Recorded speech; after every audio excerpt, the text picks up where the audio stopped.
you talking about Silappadigaram? This is not vote of confidence. But now that it is raised, it's my duty to answer. Because she tells us, you should read Silappadigaram.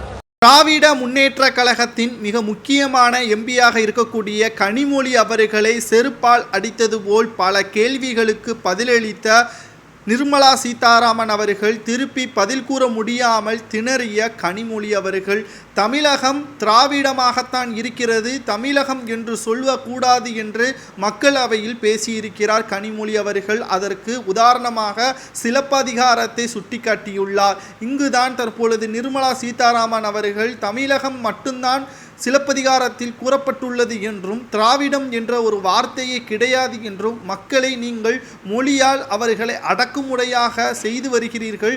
நிச்சயம் இது தமிழகத்தில் மக்களுக்கு பாதிப்பை உண்டாக்கும்.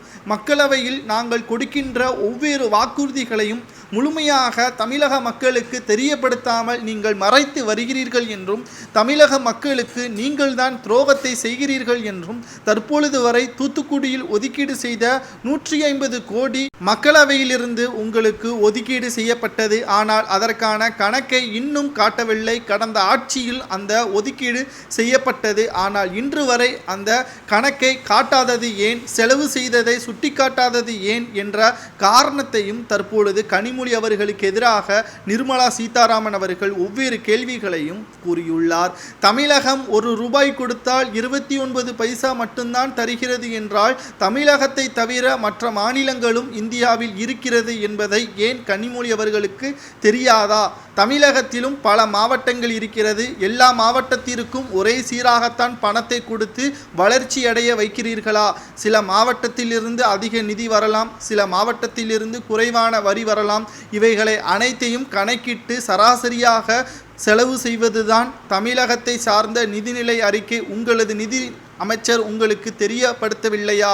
இது போன்ற நிலைமை தமிழகத்திலேயே ஏற்படும் பொழுது நாடு என்பது ஒட்டுமொத்த மாநிலங்களையும் கட்டுப்பாட்டில் வைக்க வேண்டும்.